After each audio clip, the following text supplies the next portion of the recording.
তোমরা কেমন আছো সবাই? জি আলহামদুলিল্লাহ ভালো আছি স্যার, আপনি ভালো আছেন? আমি ভালো আছি। একটু কিন্তু শীত পড়তেছে নাকি? জি স্যার। কোন কোন মাস শীতকাল? এখন কোন মাস বাংলায়? অগ্রহায়ণ। অগ্রহায়ণে কিন্তু সাধারণত কি হয় না? তোমরা কি জানো শীতকালে কি ফুল ফুটে? একদম একটা ফুল ফুটে, শিউলি ফুল কখন ফুটে? শীতকালে। শীতকালে। যাই হোক, এখন কিন্তু শীত পড়তেছে। হ্যাঁ, তোমরা কিন্তু সবাই কি করবা, গরম কাপড় কিন্তু নিয়ে আসতে হবে। হ্যাঁ জি স্যার। দেখো একটু একটু ঠান্ডা লাগে। আর তুমি দেখবা সামনে তো ডিসেম্বরের একেবারে 10-20 দিকে গিয়ে দেখবা খুব বেশি শীত পড়বে। জি স্যার। আচ্ছা যাই হোক, আমরা যে বিষয় নিয়ে কথা বলছি অলরেডি আমরা 2-3টা কাজ হয়ে গেছে, ঠিক আছে? আমরা আজকে দেখবো আমাদের টপিকটা কি ছিল, কত অধ্যায়? অর্থনীতি প্রথম পত্রের 6ষ্ঠ অধ্যায়। অর্থনীতি প্রথম পত্রের 6ষ্ঠ অধ্যায়, চ্যাপ্টারটার নাম হচ্ছে মূলধন। আমরা অলরেডি মূলধনের বৈশিষ্ট্য পড়ছি, তারপরে মূলধনের শ্রেণী বিভাগ দেখছি, ঠিক আছে? তারপরে মূলধনের সংজ্ঞা পড়ছি, এগুলি পড়ছি আমরা, মূলধনের গুরুত্ব এগুলি আমরা দেখছি। আজকে আমরা যে বিষয়টা দেখব, আমরা সাধারণত মূলধন বলতে কি বুঝি বলতে পারবে? একটু বলো তো দেখি, অল্প কথা। যে জিনিসটি মানুষের শ্রমের দ্বারা তৈরি হয় এবং পুনরায় উৎপাদনের কাজে ব্যবহৃত হয়। ক্রিয়া, খুব সুন্দর কথা বলছে যে মূলধন হচ্ছে এমনই একটি উপাদান বা বিষয় যা এক জায়গায় উৎপাদিত হয়, পুনরায় উৎপাদনের কাজে আবার ব্যবহৃত হয়। এই জন্যই বম্বাওয়ার বলছে যে মূলধন হচ্ছে উৎপাদনের একটি উৎপাদিত উপাদান। সুন্দর। আমরা এই মূলধন কিভাবে গঠন হয়, কিভাবে এটা গঠিত হয় আমরা দেখব। আমরা কিন্তু মূলধনের অনেক সংজ্ঞা কিন্তু আমরা দেখছি না? আমরা এখন দেখব প্রসেস অফ ক্যাপিটাল ফরমেশন, কিভাবে মূলধনটা গঠন হয়। তোমরা কি এরকম একটু 2-1টা পয়েন্ট বলতে পারবা যে কিভাবে গঠন হয়, মানে মূলধন কিভাবে গঠন হয় বলতে পারবা? আচ্ছা, তোমরা হয়তো বলতে পারবা যে স্যার মূলধন গঠন করতে হলে কি লাগবে? অধিক উৎপাদন করতে হবে। আর কি বলবো বলো তো দেখি? আর্থিক সামর্থ্যের একটা বিষয় আছে, তারপরে তোমার রাজনৈতিক স্থিতিশীলতার বিষয় আছে, এগুলো তোমরা হয়তো বলতেছো, ঠিক আছে? আমরা কি সুন্দর, ফাইন। এখন কার কথা হচ্ছে আমি স্যার মূলধন করব, মূলধনটা কেন করব? এটাকে বিনিয়োগের একটা কি থাকতে হবে, একটা পরিবেশ থাকতে হবে। তাহলে হ্যাঁ, আমাদের আজকের যে বিষয়টা হচ্ছে, যে টপিকসটা মূলধন গঠন। আমরা কি দেখব? মূলধন গঠন। আমরা আজকে বিষয়টা হচ্ছে মূলধন গঠন। আমরা এটা পয়েন্ট আকারে দেখব, পয়েন্টগুলি মনে রাখলে সাধারণত হয়ে যায়। 1 নাম্বার আমরা দেখব মূলধন গঠন বলতে আসলে কি বুঝি, এটা পারবা কিনা? মূলধন গঠন বলতে আসলে আমরা বুঝি মূলধনের বৃদ্ধিকে বুঝি। আমরা কি বুঝি? মূলধনের বৃদ্ধিকে আমরা বুঝি। তারপরে আমরা আরেকটা বুঝি যে অধিক পরিমাণে মূলধন যেহেতু কিসে ব্যবহৃত হয়, মূলধন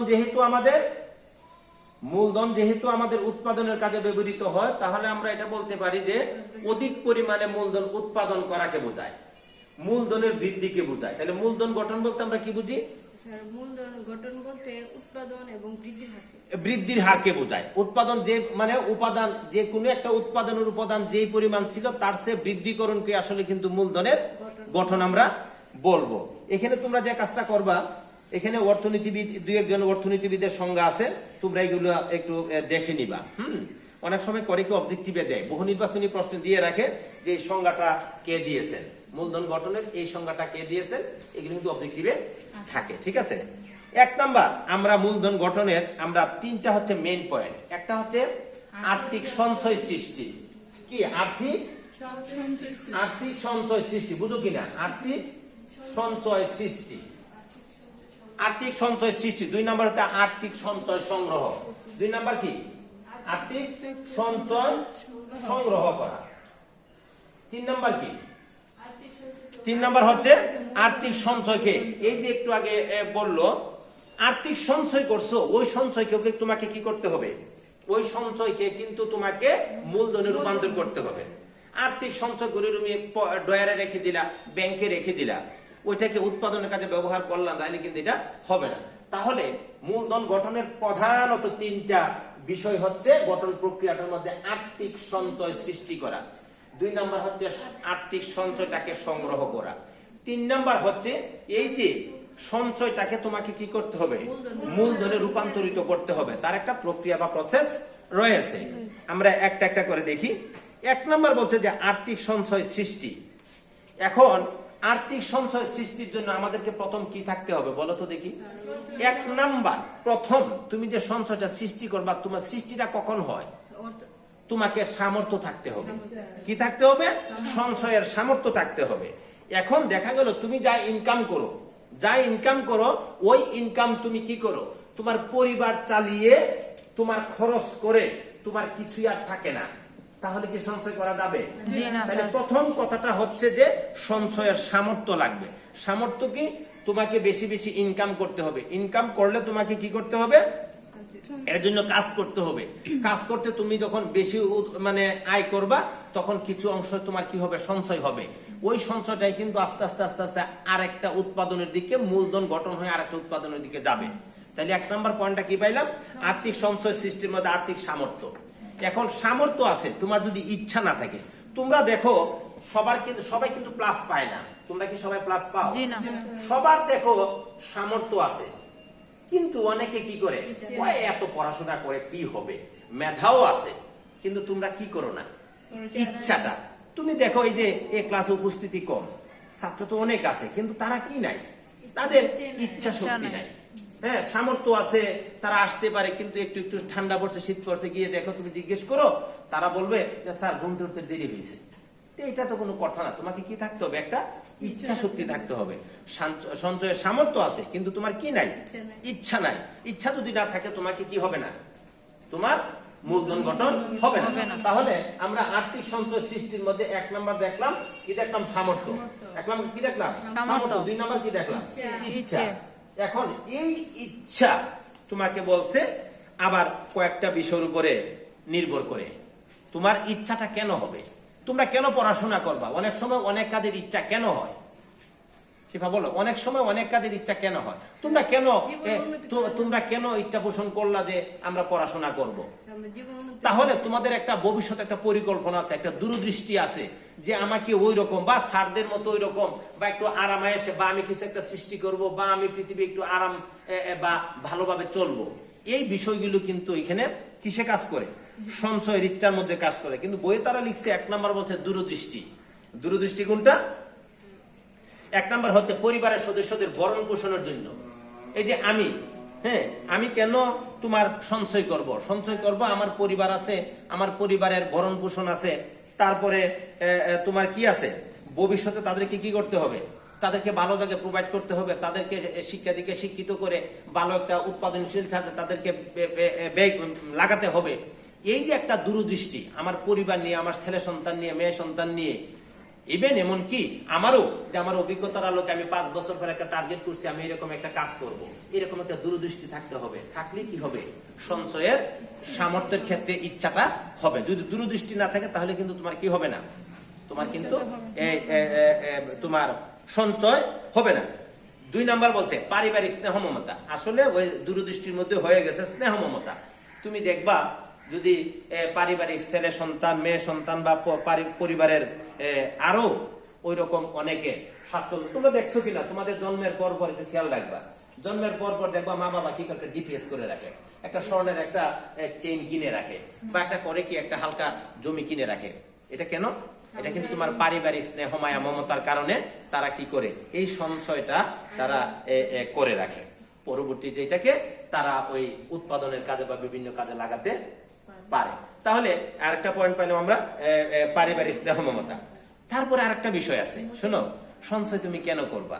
সঞ্চয় করার আরেকটা বিষয় হচ্ছে তোমার মর্যাদা। হ্যাঁ, তোমরা একটা বিষয় জানো যে যদি বিত্তশালীরা কি হয়, সাধারণত যারা সমাজের খুব ধনী, প্রতিপত্তি যাদের বেশি, তারা দেখবা একটু পাওয়ারফুল হয়, তারা একটু মর্যাদাবান হয়। হ্যাঁ, তাই অনেক সময় সঞ্চয় মানুষ করে, সঞ্চয় করে নিজেকে খুব বিত্তশালী বা ধনী পরিচিতি তারা লাভ করে। এতেও কিন্তু কি হয়, সঞ্চয়ের কিন্তু একটা ইচ্ছা বৃদ্ধি পায়, জাগ্রত হয়, এতে করে তারা সঞ্চয় করে। ওই সঞ্চয় পরবর্তীতে কি হয়, আমার মূলধনের দিকে দাবিত হয়। তাহলে আমরা এই যে একটা পয়েন্ট দেখলাম যে মূলধন গঠনের আর্থিক সঞ্চয় সৃষ্টি, এর ভিতরে আবার 3টা পয়েন্ট, একটা হচ্ছে সামর্থ্য, একটা হচ্ছে ইচ্ছা, আর একটা হচ্ছে কি মর্যাদা। আমরা কি দেখলাম? মর্যাদা। সামাজিক মর্যাদার জন্য কেউ কেউ করে কি সঞ্চয় করে থাকে, বিত্তশালী হয়ে থাকে। এই গেল তোমার। আবার জানমালের নিরাপত্তা, অনেক সময় সঞ্চয়ের ইচ্ছাটা হয় জানমালের নিরাপত্তার জন্য।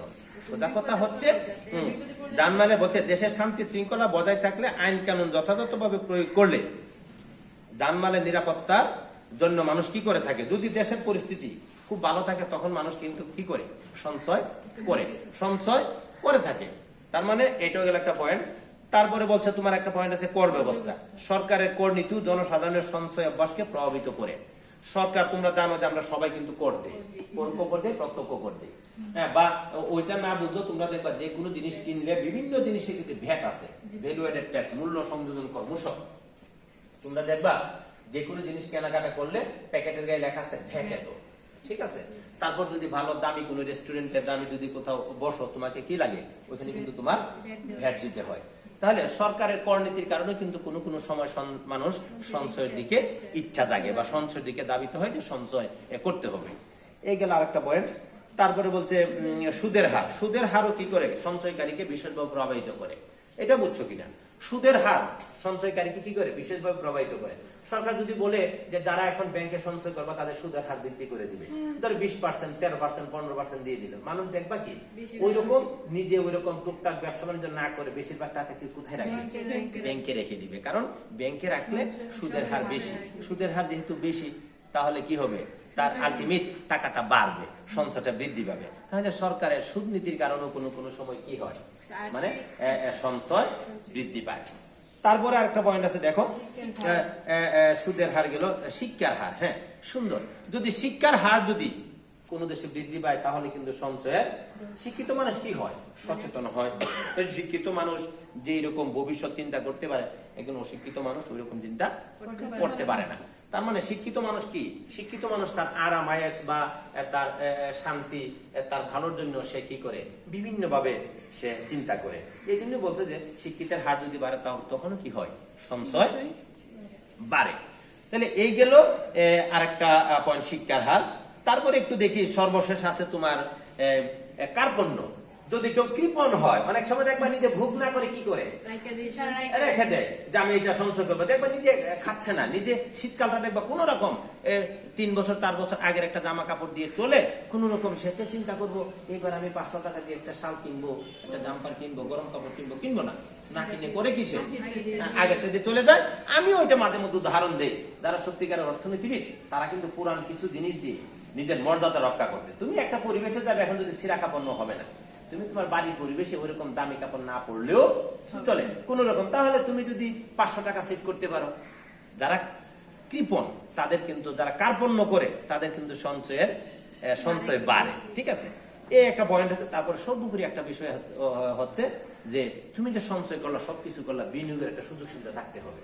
যদি বিনিয়োগের যদি দেশে যদি সুযোগ সুবিধা থাকে, তখনই কিন্তু মানুষের কি হয়, সঞ্চয়ের ইচ্ছাটা জাগে। সঞ্চয়ের ইচ্ছাটা তখনই জাগে যদি বিনিয়োগের সুযোগ সুবিধা থাকে। ক্লিয়ার? তাহলে আমরা কি দেখলাম, যে মূলধন গঠনের একটা আর্থিক সঞ্চয় সৃষ্টি। কি দেখলাম আমরা, আর্থিক সঞ্চয় সৃষ্টির মধ্যে আমরা এরকম 7-8টা পয়েন্ট দেখলাম। এই হচ্ছে আমাদের আর্থিক সঞ্চয় সৃষ্টির মধ্যে আমরা এরকম 7-8টা পয়েন্ট, সঞ্চয়ের ইচ্ছা, সামর্থ্য এগুলো আমরা কয়েকটা দেখলাম, ঠিক আছে। এখন আমরা আমাদের কিন্তু মূলধন গঠনের 2 নাম্বার যে পয়েন্ট, আর্থিক সঞ্চয় সংগ্রহ করা। এখন তুমি সঞ্চয় বিক্ষিপ্ত ভাবে হলো সঞ্চয় তুমি করলা, এই সঞ্চয়গুলিকে তোমাকে কি করতে হবে, এই সঞ্চয়গুলিকে তোমাকে এক জায়গায় জড়ো করতে হবে, বা তোমাকে কি করতে হবে, এই তোমার ব্যাংক বিমার মাধ্যমে যত জায়গায় সঞ্চয় আছে সবগুলিকে আমরা কি করব, এক জায়গায় সংগ্রহ করে আমরা এটাকে পুনরায় উৎপাদনের কাজে আমরা কি করব, এটাকে লাগাবো। যদি আমরা পুনরায় উৎপাদনের কাজে যদি না লাগাতে পারি, না লাগাই, তখন কিন্তু এটা মূলধন হবে না। আমরা জানি যে মূলধনের সংজ্ঞাটাই হচ্ছে কি, পুনরায় উৎপাদনের কাজে ব্যবহৃত ওই রকম উপাদান বা সম্পদ। পুনরায় উৎপাদনের কাজে লাগাইলা না, তাহলে তোমার এটা সম্পদ, সরি না, মূলধন হবে না।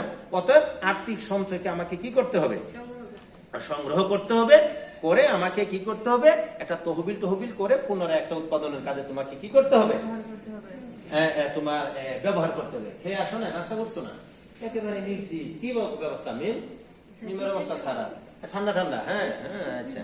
তারপর নাস্তা করে আসবা, 10টায় ক্লাস, বাড়ি যেহেতু কাছে নাস্তা করে আসা যায়, ঠিক আছে। আচ্ছা, বাড়ি দূরে। আচ্ছা, এবার আমরা এই যে আর্থিক সঞ্চয়কে আমরা সংগ্রহ করে ফেললাম, ব্যাংক বিভাগ মাধ্যমে আমরা এক জায়গায় দূর করে আমরা পুনরায় উৎপাদনের কাজে ব্যবহার করব। সর্বশেষ আমাদের আর্থিক সঞ্চয়কে কি করতে হবে? মূলধনী দ্রব্যে রূপান্তর করতে হবে। তুমি শুধু টাকা ব্যাংকে জমাইতে থাকলা, বিভিন্ন অ্যাকাউন্টে রাখতে থাকলা, তাহলে কিন্তু এটা হবে না। তোমাকে কি করতে হবে? এটাকে মূলধন দ্রব্যে তোমাকে রূপান্তর করতে হবে। মূলধন দ্রব্য রূপান্তর মানে কি? তোমাকে আমরা জানি কি মেশিন পত্রে এই সঞ্চয়কে কনভার্ট করতে হবে। হ্যাঁ, আর এটা দিলেই তো হবে না। টাকা থাকলে কি ফু দিলে কি এটা মেশিন হবে? না, মেশিন হবে না। তোমাকে দেখতে হবে তোমার ব্যবসায়িক দিক, তুমি কোন ব্যবসা না, তুমি কোন জিনিসটা উৎপাদন করবা। ওই জিনিস উৎপাদন করতে তোমার যা যা প্রয়োজনীয় দ্রব্যাদি উৎপাদনের আগেই লাগে, উৎপাদনের কাজে ব্যবহার করার জন্য যে যে জিনিস লাগে, ওই জিনিসগুলো তোমাকে কি করতে হবে? ওই সঞ্চয় দিয়ে তোমাকে ক্রয় করতে হবে। তখনই আমার কি হবে? এই আর্থিক সঞ্চয়টাই কিন্তু তোমার মূলধনে রূপান্তরিত হবে। এইভাবে যদি মূলধনে রূপান্তরিত করা যায়, বলছে সঞ্চিত অর্থ কার্যকরভাবে মূলধন দ্রব্য উৎপাদন নিয়োগ করতে পারলে তবেই দেশে মূলধন গঠিত হবে। বলছে অবশ্যই এর জন্য প্রয়োজন কি? প্রয়োজন দেশে অর্থনৈতিক সামাজিক বুনিয়াদ সুদৃঢ়ভাবে গড়ে তোলা এবং বিনিয়োগের জন্য অনুকূল পরিবেশ। তোমরা তো জানো যে বাংলাদেশে এখন যে পরিস্থিতি চলতেছে, মূলত বাংলাদেশ কিন্তু রাজনৈতিকভাবে কিন্তু খুবই অস্থিতিশীল। তোমরা এখনো ভালো আছো, তোমরা এখনো এরকম এফেক্টেড না। তোমরা কোনো প্রতিষ্ঠানের প্রতি কিন্তু এখনো, এবং এটা করবা না, ঠিক আছে? তোমরা হয়তো পত্রিকায় বা ইউটিউবে বিভিন্ন জায়গায় দেখতেছো যে এক প্রতিষ্ঠান আর প্রতিষ্ঠানকে এরকম আক্রমণ করতেছে, লুটপাট করতেছে। এটা কিন্তু আমাদের কি না, আমরা কামনা করি না। আমরা শিক্ষক হিসাবে করি না, ছাত্র হিসাবে, জাতি হিসাবে কেউ কামনা করে না। হয়তো যে কোনো একটা কারণে তারা খামখেয়ালিপনা করে হইতে পারে, বা যে কোনো পরিবেশ পরিস্থিতির কারণে হইতে পারে, কিন্তু আমরা অবশ্যই এখান থেকে কি থাকবো? বিরত থাকবো। আমরা কোনো অবস্থাতে কোনো ধ্বংসযজ্ঞের সাথে আমরা জড়িত হব না। ক্লিয়ার? তুমি ধ্বংসযজ্ঞের সাথে জড়িত হইলা, তুমি মূলধন গঠন করলা, সঞ্চয় করলা, কোনো কাজেই আসবে না। ধর আমি একটা শিল্প কারখানা, আমি একটা কারখানা করলাম, তোমরা সবাই গিয়ে করলা কি এরকম 15-20 জন বা 50 জন গিয়ে আমার কারখানাটাকে তছনছ করে দিলা।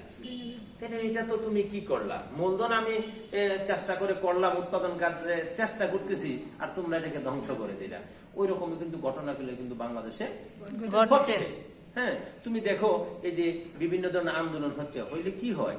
তোমার রাস্তাঘাটে ব্যারিকেড দেয়, তারপরে তোমার ওই যে রেল লাইনে ব্যারিকেড দেয়। তাহলে যদি বাংলাদেশে যদি তোমার এরকম একদিন যদি রেল বন্ধ থাকে, তারপরে তোমার পরিবহন সেক্টর বন্ধ থাকে, অনেক ক্ষতি। আমরা অর্থনীতিতে পড়ছি যে অর্থনীতির উন্নয়নের জন্য পরিবহন এবং যোগাযোগ ব্যবস্থা কি সবচেয়ে সুদৃঢ় থাকতে হবে, উন্নত থাকতে হবে। হ্যাঁ, মানে পূর্ব শর্ত, যে দেশে যোগাযোগ ব্যবস্থা ভালো ওই দেশ অর্থনৈতিক ভাবে তত উন্নত।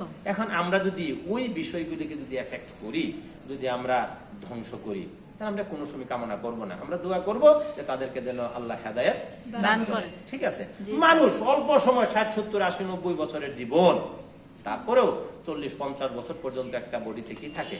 স্ট্রেংথ থাকে কোনো কিছু করার। আমরাই তো অনেকটা পিছনের দিকে। তোমরা হয়তো এখন সামনে কিছু করার চিন্তা করতেছো, আমরা কিন্তু এখন আর তেমন করার কোনো চিন্তা করি না। আমি করি, আমার মেয়েটা করবে, আমার ছেলেটা করবে, আমার ভাই ভাতিজা ভাগনারা বা আমার ছাত্রছাত্রীরা স্টুডেন্টরা কিছু একটা করবে। কিন্তু মাইমুনা কি আমরা কিন্তু ওই রকম আর কোনো কিছু করার ওই রকম আছে, কিন্তু তারপরও আমরা অনেক সময় মনে করি এত পেরেশানি করে লাভ কি? হ্যাঁ, আমরা তখন কি করি? একটু আরামে থাকলে, হ্যাঁ, মানুষ কিন্তু আরামের সাথে কিন্তু কর্ম একটা পরিবর্তন। অনেক সময় কি দেখবা খুব পেরেশানি হইতেছে, আর দরকার নাই, এই যে পরে কিন্তু পরিশ্রম করো, করার পরে কি হয়? অনেক দরকার নাই, একটু রিল্যাক্স করো, একটা টিভি দেখো, একটু হাঁটাহাঁটি করো, একটু দেখা গেল চা নাস্তা করো। একটা কিন্তু আর একটা বিকল্প হিসাবে কিন্তু আমরা নেই। তুমি যদি ওই বিশ্রামটা ভালোভাবে করো, তুমি যদি একটু রিল্যাক্স করো, ভালো মুডে থাকো, তুমি দেখবা পড়াটা তখন আবার ভালো হয়। তাহলে আমরা অবশ্যই নিন্দা জানাই যে যারা এরকম ধ্বংসযজ্ঞের সাথে, যারা যেসব ছাত্রছাত্রীরা তোমাদের কিন্তু ভাই বোন আরেকটা প্রতিষ্ঠানের, এটা আমরা কোনো সময় কামনা করি না। তাহলে আমরা দেখলাম আর্থিক সঞ্চয় সংগ্রহ করলাম, কোটি কোটি টাকা এই আন্দোলনে কিন্তু ধ্বংস হচ্ছে। অটো রিক্সা চালক তারা দেখা গেল এখন তাদেরকেও যদি তুমি বন্ধ করে দিবা, তাদেরও তো তোমার কি লাগবে? অন্য একটা জায়গায় প্রোভাইড করতে হবে না? তাদেরও তো একটা পরিবার আছে, সংসার আছে। এই জন্য মানে সিস্টেমেটিক কোনো কিছু হচ্ছে না, যার ফলে আমরা সাফার করতেছি। তাহলে আর্থিক সংগ্রহ করলাম, আমরা কি করলাম, সর্বশেষ আমরা মূলধন দ্রব্যে আমরা রূপান্তর করলাম। করলে আমাদের কি হবে, আমাদের মূলধনটা গঠন হবে। বলছে এছাড়াও মূলধনী দ্রব্য উৎপাদনের জন্য প্রয়োজন হলো সরাসরি বৈদেশিক বিনিয়োগ। কোন কোন সময় কি হয়, শোনো, এর ভিতরে কিন্তু এটা নাই, বিদেশিরাও কিন্তু বাংলাদেশে বিনিয়োগ করে, কিন্তু দেখো এখন যে পরিস্থিতি দেশে, তারাও কিন্তু বিনিয়োগটা অনেক সময় উঠাই নিতেছে, তারা নতুন করে কিন্তু বিনিয়োগ করছে না। তাহলে বৈদেশিক বিনিয়োগও কিন্তু একটা আমাদের দেশে কি মূলধন নিজস্ব না থাকলেও অন্যের দ্বারাও কিন্তু আমরা মূলধন দিয়ে কিন্তু আমরা দ্রব্য উৎপাদন করতে পারি। তারপরে বলছে প্রয়োজন অনুযায়ী বৈদেশিক ঋণও আমরা পাই, এটাও হইতে পারে। বেসরকারি পর্যায়ে বিভিন্ন প্রণোদনা প্রদান করেও আমরা কি করতে পারি, মূলধন গঠন করতে পারি। সর্বশেষ আর্থিক নীতি, বাণিজ্য নীতি, শিল্প নীতি, এগুলো কিন্তু মূলধন গঠনের ক্ষেত্রে কিন্তু কাজ করে। সর্বোপরি মূলধন গঠন প্রক্রিয়া শুধু ফলপ্রসূ গতিশীল করার জন্য প্রয়োজন একদল অভিজ্ঞ, সৎ, নিবেদিত প্রাণ উদ্যোক্তা। এখন বুঝছো কিনা? সর্বশেষ তুমি যে মূলধন গঠন করলা, আমারে বললি কি আমি একটা ব্যবসা দাঁড় করাইতে পারবো? তুমি যদি বলো স্যার এই নেন, আপনাকে আমরা 10 জনের স্যার 20 লাখ টাকা দিলাম, আপনি স্যার একটা কারখানা, একটা শিল্প কারখানা প্রতিষ্ঠিত করেন, হবে? ওই জন্য বলছি সৎ, নিষ্ঠাবান, একনিষ্ঠ, পরিশ্রমী একজন উদ্যোক্তা হইতে হবে। উদ্যোক্তা, আমি শিক্ষক ভালো পড়াই, আমি শিক্ষক যে না স্যার তো ভালো পড়াই, এই জন্য আমি ভালো উদ্যোক্তা না, আমি ভালো উৎপাদনকারী না। উৎপাদন এটা আরেকটা বিষয়, আমি পড়াতে পারি কিন্তু আমি এটা কি করতে পারি না, উৎপাদন সেক্টরে ওইভাবে কাজ করতে পারি না। তো এর জন্য কি লাগবে, আমাদেরকে অভিজ্ঞ, সৎ, নিবেদিত প্রাণ উদ্যোক্তা, যার উৎপাদনের সকল চ্যালেঞ্জ মোকাবিলা করতে সদা প্রস্তুত থাকে। এইরকম একজন বুদ্ধিমান উদ্যোক্তা লাগবে, যে কি করতে পারে, সে সমস্ত সমস্যাকে মোকাবেলা করে মূলধনটাকে সঠিকভাবে কাজে লাগাতে পারে। তখনই আমাদের এই যে মূলধন গঠন করতে আমাদের যে এত পরিশ্রম, এত এইভাবে যে আমরা মূলধনটা গঠন করব, মূলধন গঠন করে যদি সব ভেস্তে যায়, মূলধন গঠন যদি বন্যায় যদি ভেসে যায়, তাহলে কিন্তু আমাদের এই মূলধন গঠনটা কাজে আসলো না। ক্লিয়ার? আর মূলধন গঠন করতে হলে কিন্তু কি করতে হয়, তোমরা তো দেখছো, অনেক সঞ্চয়ের ইচ্ছা থাকতে হয়, সামর্থ্য থাকতে হয়, কৃপণ হইতে হয়, অনেক কিছু কিন্তু কি করা লাগে, তোমাকে ত্যাগ করতে হয়, ত্যাগ করে কিন্তু সঞ্চয়টা করা লাগে। এই সঞ্চয়টাকে পরবর্তীতে অনেকটা আবার কঠিন ভাবে কাজ করে তোমাকে মূলধন দ্রব্য রূপান্তরিত করা লাগে। মূলধন দ্রব্য রূপান্তরিত করার পরে তোমাকে কি করা লাগে, ওই রকম একজন সৎ, নির্ভীক উদ্যোক্তার মাধ্যমে একটা উৎপাদন সেক্টর তৈরি করা লাগে। তখনই তোমার মূলধনটা মূলধন গঠনটা মূলধন হবে, উৎপাদনের উৎপাদিত উপাদান হবে। উৎপাদনের কি হবে, উৎপাদিত উপাদান যদি পুনরায় না হয় তখন এটা মূলধন হবে না। তাহলে এই ছিল আমাদের মূলধন গঠনের, মূলধন গঠন বলতে আমরা কি বুঝি, মূলধন গঠনের কি প্রক্রিয়াটা। এখন 1-2 মিনিট আমি শেষ করে দিব। মূলধন গঠন করতে করতে কি সমস্যা হয়, আমি এটা একটু ভাষা বলে দেয়, তোমরা একটু পরে নিবা। 1 নম্বর বলতে মাথা পিছু হয় দারিদ্র্য। আমাদের দারিদ্রতার কারণে সঞ্চয় আমরা করতে পারি না, এরকম একটা সমস্যা। সঞ্চয়ের ইচ্ছার অভাব থাকে, আমাদের ইচ্ছাটা হয় না। তারপরে সঞ্চয়ের সংগ্রহ, তুমি সংগ্রহ করে কোথায় রাখবে, কোথায় টাকাটা দরু করবে, কি করবে, এরকম একটা অসুবিধা কিন্তু আছে। আমাদের পয়েন্টটা কি, মূলধন গঠনের সমস্যা।